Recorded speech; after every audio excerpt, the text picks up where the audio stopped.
오늘은 느헤미야 시작합니다. 느헤미야 1장 봅니다.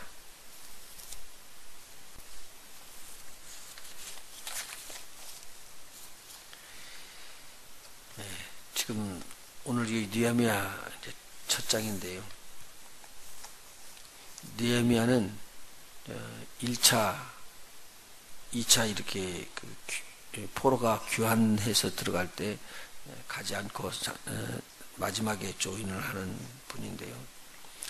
이 느헤미야는 사실 굉장히 높은 지위에 있었습니다. 여기 보면은 술 관원으로 술을 다 통치하고 있는 가장 높은 사람이었거든요. 그럼 술관원이 아마 별거 것이겠냐 그렇게 생각하는데, 이 술관원은 아무나 되는 게 아닙니다. 술관원은 이렇게 독을 타거나 그래가지고 죽일 수 있는, 생명이 굉장히 위협을 느낄 수 있기 때문에 왕들이 이런 사람을 세울 때는 자기하고 아주 가깝고 그리고 믿을 만한 신임이 투철한 자가 아니면은 맡기지 않는 이러한 직분이 있습니다. 그래서 이 술관원으로 있었다는 말은 왕의 측근에서 가장 귀한 자가라고 보면 되겠습니다. 우리 애굽에서 보면은 요셉이 꿈을 해석해주는 두 관원이 있었죠. 옥에서요. 떡 굽는 장 그리고 술 관원장이거든요. 우리 한번 성경 거기 한번 찾아보실래요? 창세기 40장이거든요.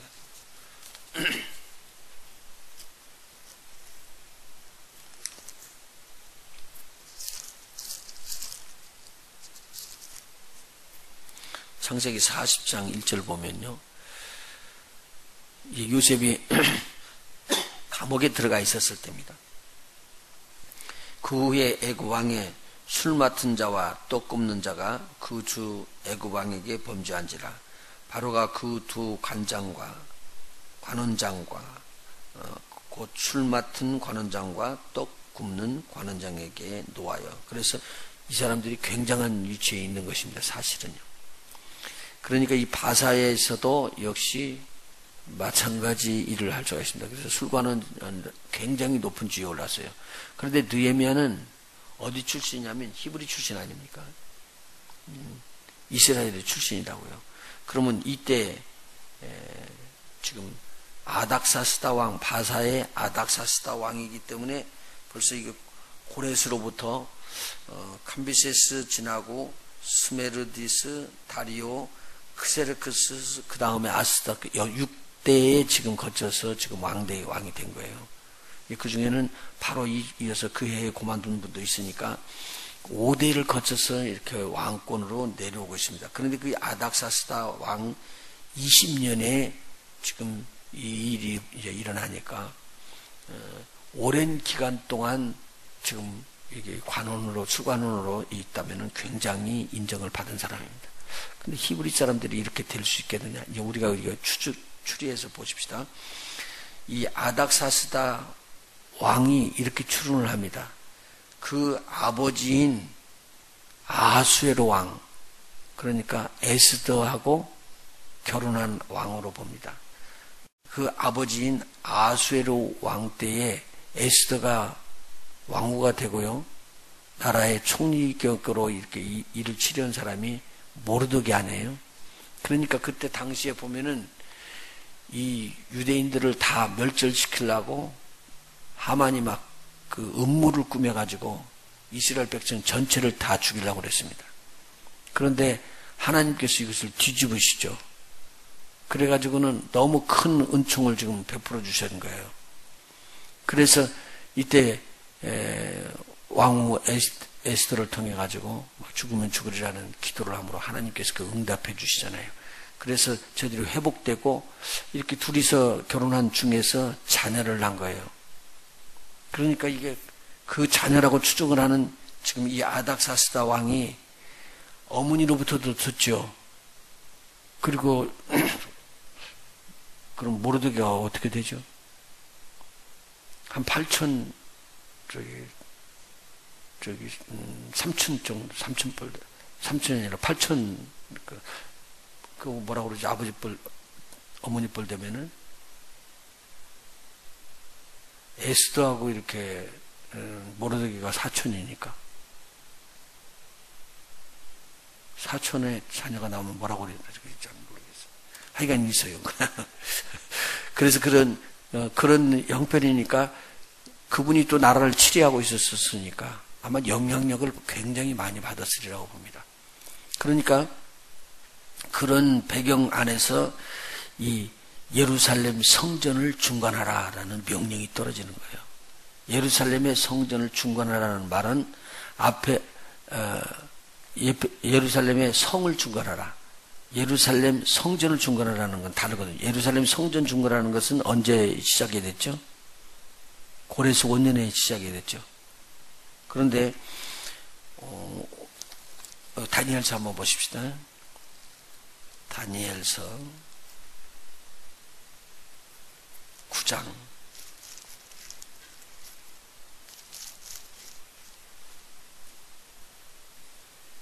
다니엘서 9장입니다. 여기서도 71회를 알게 됩니다. 70년 만에 황만일이 해결되리라. 9장 2절에 보면 그 말이 나오거든요. 곧 그 통치 원년에 나 다니엘이 서책으로 말미암아 여호와의 말씀이 선지자 예레미야에게 임하여 고하신 그 연출을 깨달았나니 곧 예루살렘의 황무함이 70년 만에 마치리라 하신 것이니라. 70년이 이제 뽑아져 나왔습니다. 가만히 보니까 이스라엘 백성들이 가나안 땅에 들어가면은 꼭 무슨 년을 지키라고 그러냐면요. 안식년을 지키라고 그랬잖아요. 안식년을 지켰는데 그걸 안 지켰더니 그 숫자만큼을 하나님께서 계산을 다 해놨다가 지금 이렇게 포로로 잡혀가가지고 땅을 쉬게끔 해서 70년을 차게끔 합니다. 그리고 난 다음에 그 때가 딱 참에 그러니까 돈을 다 갚을 수 있게끔 한 70년이 차서 안식년을 지금까지 안 했던 페이백을 하게 해요.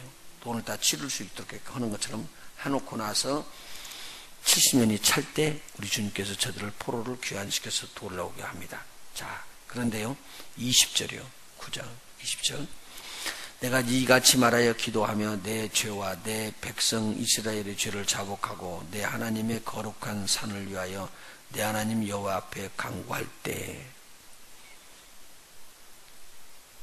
70년이 되는 것은 다니엘이 깨달았습니다.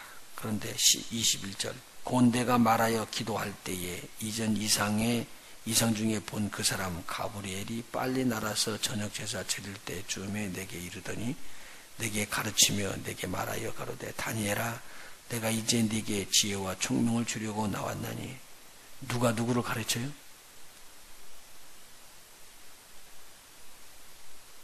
가브리엘 천사가 다니엘을 가르치죠. 깨달아진 것이 아니라 가르쳐줘서 아는 거예요. 계신데 요한계시록 그 주님께서 그 내용을 누구한테 지금 보이라고 그러냐면요. 천사들에게 보이라고 그래요. 그러니까 천사들이 펼쳐 보이는 앞으로 미래에 될 일들을 갖다가 누가 보고 아냐면요. 지금 사도 요한이 밤모습에서 보고 아는 거예요. 그게 계시록이에요. 그러면 그 계시록 마지막에 지금 누가 증거하죠? 이 실질적으로 보면은요. 천사들이 지금 가르쳐 주는 거예요, 이건요. 그래서 71회는요. 천사들이 가르쳐 준 거예요. 누구한테요? 다니엘에게요. 그러니까 다니엘이 이것을 가르쳐 줌을 보고 난 다음에 깨달았기 때문에 하나님께서 천사들을 통해서 모르는 사람들에게 계시로 알려준 거예요. 막 이게 그래서 묵시라는 거죠, 이게. 70일에는 묵시예요. 하나님께서 가르쳐 준 거예요. 우리가 깨달아져서 아는 그 앞에 나오는 70일을 찾는, 70년을 찾는 거하고 다른 내용이죠. 23절. 곧 네가 기도를 시작할 즈음에 명령이 내렸으므로 이제 내게 구하러 왔느니라. 너는 크게 은총을 입은 자라. 그런즉 너는 이 일을 생각하고 그 이상을 깨달을지니라. 내 백성과 내 건축한 성을 위하여. 무엇을 위하여요? 성을 위하여. 그랬죠? 내 백성과 내 거룩한 성을 위하여 71회로 기한을 정하였나니 허물이 마치며 죄가 끝나며 죄악이 영속되며 죄악이 영원히 속해지는 거. 이게 마지막이라는 거죠. 영원한 의가 드러나며 이제 영원한 의가 드러났어요. 이상과 예언이 다 응하고 그 또 지극히 거룩한 자가 기름 부음을 받으리라. 예수님이 기름 부음을 받는 일이 내려올 것이다. 그러므로 너는 깨달아 알지니라. 예루살렘을 중건하라는 영이 날 때로부터 기름 부음을 받은 자 곧 왕이 일어나기까지 7이레와 62이레가 지날 것이요 그때 곤란한 동안에 성이 중건되어 거리와 해자가 이룰 것이며 62일 후에 기름 부음을 받은 자가 끊어져 없어질 것이며 장차 한 왕의 백성이 와서 그 성읍과 성소를 회파하려니와 그 종말은 홍수의 엄물함됨 같을 것이며 또 끝까지 전쟁이 있으리니 황폐할 것이 작정되었느니라. 그가 장차 많은 사람으로 더불어 한 이레 동안 언약을 굳게 정하겠고 그가 그 이레의 절반의 제사와 예물을 금지할 것이며 또 광파여 미운 물건이 날개를 의지하여 설 것이며 또 이미 정한 종말까지 진노가 황폐케 하는 자에게 쏟아지리라 하였느니라. 마지막 지금 대환란이 들어가는 7년 환란을 여기다 예측을 해놓고 있습니다. 자, 그런데 이때 이렇게 점을 쳐서 계산할 수 있는 길이 25절입니다. 그러므로 너는 깨달아 알지니라. 예루살렘을 중건하라. 하나님의 성전을 중건하라 그 말이 아니고요. 예루살렘 성을 중건하라. 그런데 예루살렘을 중건하는 영이 떨어지는 날이 누구냐? 오늘 지금 저희들이 읽고 있는 느헤미야의 이 아닥사스다 왕 때입니다. 그래서 2장에서 이제 이 선포가 되는데요. 느헤미야가 이스라엘 백성이 지금 귀국해서 하나님의 성전을 회복하고 참 복되고 아름답게 잘 살 수 있다고 그렇게 생각하고 있었었는데 귀환을 했는데요. 당시 20개 총독이 이 바사 나라를 다스렸어요. 엄청난 큰 땅이기 때문에요. 이렇게 큰 땅이 없었어요. 그러니까 그 180개나 되는 도를 다스리면서 그 도회 안에서도 그분들을 총독하는 총독이 20명이나 됐다는 지금. 그러니까 이 지금 지중해 해변가 쪽으로 팔레스타인 이쪽 지역으로 이스라엘이 있는 쪽으로 총독들이 다스리는 총독이 있어요. 그래가지고 이 총독들이 왕을 위해서 세금을 걷어가지고 보내는 거예요. 그런데 이때 수산궁에 있었던 수산궁이라는 것은 지금 엘람이라고 나오는 거기 수도였는데 이 바사 나라에 이 왕궁이 4군데가 있었대요. 그런데 그 중에서 이 수산궁은 겨울철에 들어가서 쉬는 겨울철에 치료하는 그 왕궁으로 아주 좋대요. 남쪽이기 때문에. 그래서 이 수산궁이 그 왕이 치료하고 있는데 이때 누가 거기가 있었냐면 지금 말하는 느헤미야가 그곳에서 왕에게 숲을 관원으로서 섬기고 있었던 거예요. 그런데 여기에서 보니까 2절에 나의 한 형제 중 하나니가 라고 말했는데 이거 뒤에 나중에 또 나오는데요. 이분 이름이요. 이 하나니는 느헤미야의 친동생입니다. 근데 느헤미야의 친동생이 예루살렘에 가서 보고는 돌아와가지고 형한테 이야기를 하는 거예요. 야, 예루살렘이 어떻더냐? 가봤더니 예루살렘이요. 형편이 없어요. 거기에 있는 유다 사람들, 다시 귀국한 사람들이 주위에 있는 사람들한테 너무 환난을 당하고요. 그냥 정말로 무시를 당하고 능력을 당하고 있습니다. 그렇게 이야기를 해줍니다. 그러면서 하는 말이 예루살렘 성이 다 부서지고요. 문도 불에 타서 소화되고요. 너무 안타깝습니다라고 이야기를 합니다. 이 소리를 들었던 느헤미야가 4절에 보니까 막 통곡을 하면서 앉아서 울고 슬퍼하기를 시작합니다. 그리고는 그것이 너무 충격을 받아갖고 하나님 앞에 금식하면서 기도하였더라. 4절입니다. 한번 더 읽어볼게요. 내가 이 말을 듣고 앉아서 울고 수일 동안 슬퍼하며 하늘의 하나님 앞에 금식하며 기도하여 진실된 기도죠. 그래서 오늘은 내 기도하는 그 찬송을 들으면서 기도에 대해서 좀 살펴봅니다. 느헤미야 기도는요, 하나님 앞에서 막 마음으로 심중을 째는 아름다운, 정말 하나님 받으시는 그런 기도였다고 봅니다. 그래서 자기가 아니라 하나님의 성, 하나님이 거룩하게 세웠던 이 성이 회파됐다는 것을 알고 막 금식하면서 기도합니다. 5절입니다. 기도 제목입니다. 같이 읽어나갑니다. 시작. 가로되 하늘의 하나님 여호와, 크고 두려우신 하나님이여, 주를 사랑하고 주의 계명을 지키는 자에게 언약을 지키시며 궁유를 베푸시는 주여 간구하나이다. 느헤미야는 알고 있었습니다. 주를 사랑하고 주의 계명을 지키는 자의 기도는 하나님이 꼭 들으신다는 걸 알고 있었습니다. 그래서 이제 금식하고 기도하면서 하나님 앞에 기도하는 내용 6절입니다. 이제 종이 주의 종 이스라엘을 위하여 주야로 기도하며, 얼마나 열심히 기도해요. 주야로, 낮과 밤으로 계속 쉬지 아니하고 기도하며, 그게 종일 기도한다는 말입니다. 이건요. 이스라엘 자손이 주 앞에 범죄함을 자복하노니, 기도하는 그 기도가 막 하나님 앞에 기도하는데, 여기에서 회개의 기도가 먼저 터졌습니다. 다니엘도 그렇고요. 여기서 하나님 앞에 중보기도하는 자는 전부 다 회개의 기도가 같이 동반됩니다. 이 회개는요, 하나님의 진노를 돌이키는 능력이 있습니다. 그래서 오늘 우리에게 주신 거예요. 하나님이 아무리 두들겨 때려도 하나님 앞에 돌아와서 회개하고 들어오면은 때리는 그 막대기 지팡이 놓고 저들을 다시 안보하고 회복해 주시는 하나님이십니다. 그러면서 하는 말이 뭐냐면, 귀를 기울이셔서 종의 기도를 들으시옵소서라고 간절히 기도합니다. 그랬더니 자기가 지금까지 잘못됐고 자기 그 조상들이 잘못됐던 모든 죄를 자기 일시처럼 다 짊어지고 같이 기도하는 그 기도를 듣고 자신들의 잘못을 깨닫습니다. 그 자신들의 잘못은 뭐냐면 하나님께서 계시했던 계명대로 살지 않았다는 다행입니다. 그것을 철저하게 회개합니다. 하나님의 언약을 붙잡고, 하나님은 정말 궁일이 여기시는 분이십니다. 하나님 주를 사랑하고 계명을 지키는 자에게는 틀림없이 그 기도의 응답을 주시는 언약의 하나님이십니다라고 그분에게 기도한다는 것이고요. 두 번째는 열심으로 기도하는 것이고요. 세 번째는요, 회개의 기도를 하나님 앞에 올려드렸습니다. 그러면서요, 이 하나님께서 모세를 통해서 신명기에서 예언했던 내용들을 딱 붙잡습니다.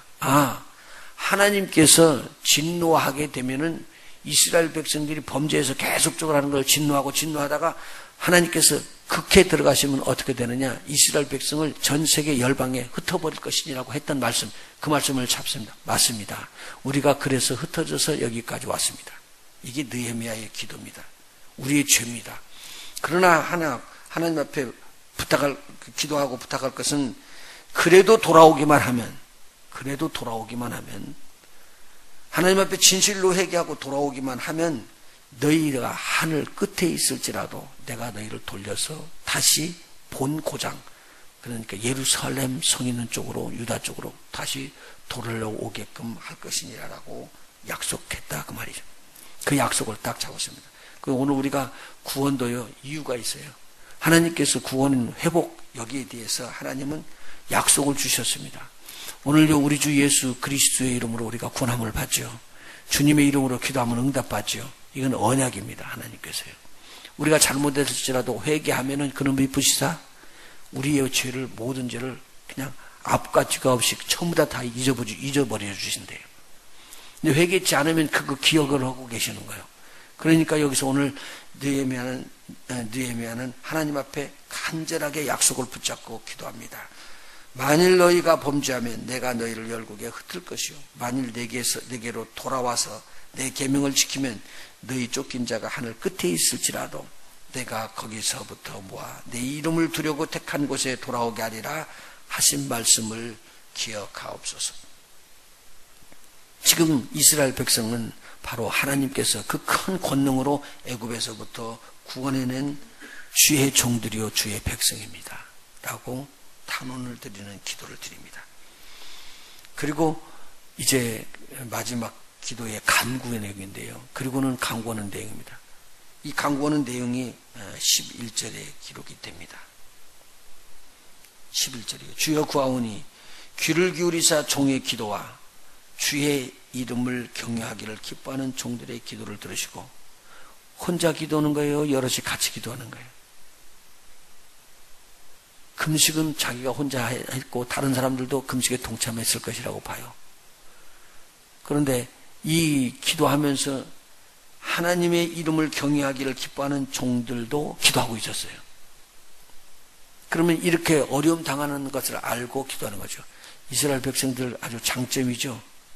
에스더 때 이렇게 일어나잖아요. 나라가 망하고 자기네들이 죽을 때쯤 되니까 자기네들이 에스더만 금식 기도하는 게 아니라 다들 금식 기도하죠. 저들이 그 금식 기도가 하나님 앞에 들음받아가지고요. 뒤집어버리면 하만을 뒤집어가지고 이스라엘 백성들이 다 구원함을 받는 역사가 일어났어요. 다 죽어야 할 사람들이 구원함을 받아요. 여기서 보면은 이렇게 하나님 앞에 기도하면서요. 주님, 우리 주의 종들의 기도를 들으시옵소서. 중보의 기도입니다. 엄청난 하나님의 역사가 있을 거죠. 이번에 여러분 기도 많이 해주세요. 중보 기도는 힘이 있습니다. 그러면서 여기서 뭐라 하냐면요. 인권을 얻기를 원합니다. 인권을 얻기를. 무슨 기도를 하냐면 여기 보면요. 오늘 정으로 형통하여 이 사람 앞에서, 이 사람이 누구냐면 아닥사스다 왕입니다. 이 아닥사스다 왕 앞에서 은혜를 입게 하시옵소서. 느헤미야는요, 이 회파됐던 예루살렘 성 중건하는 일에 자기가 나가기를 원합니다. 그런데 이 일을 위해서 금식하면서 기도하다가 누구에게 이것을 요청해야 되냐면 자기는 관원이기 때문에 왕에게 은총을 입지 않으면 안 되기 때문에 간절한 마음으로 기도하고 그 같이 주위에 있었던 하나님을 기쁘시게 하는 주의 종들과 함께 중보 기도를 올렸습니다. 그래서 이 장에는 이제 아닥사스다 왕 아주 선포를 합니다. 지금 아닥사스다 왕 20년이라는 말은 BC 445년입니다. 이때 예루살렘 성을 중건하라는 명령이 떨어집니다.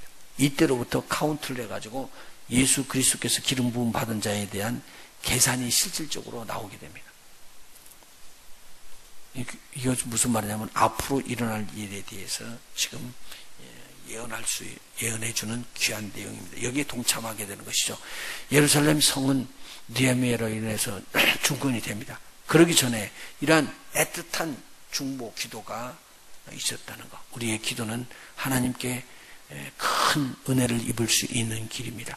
다 무너지고 회복되지 못하는 이러한 상태를 회복시킬 수 있는 것도 바로 이 기도인데, 이 중보 기도에 우리 일꾼들이 다 되시기를 예수의 이름으로 축원합니다. 우리 하나 또 배울 것은요. 높은 직위에 들어있는데 사실은 느헤미야는 이 정치적으로 아주 굉장히 높은 지위에 있는 사람입니다. 그런데 거기에 속해 있을지라도 하나님의 일을 할 때는 이 칼처럼 선이 딱 그어지고 하나님 나라를 위해서는 생명을 딱 내놓고 그렇게 기도하는 자예요. 그러니까 오늘 여기서 우리가 세상에 속해 있더라도 세상에 물들지 아니하고 하나님 앞에 경건함과 기도로서 아뢰면서 주의 일을 이루는 귀한 종이었더라는 거죠. 우리가 여기서 배울 수 있습니다.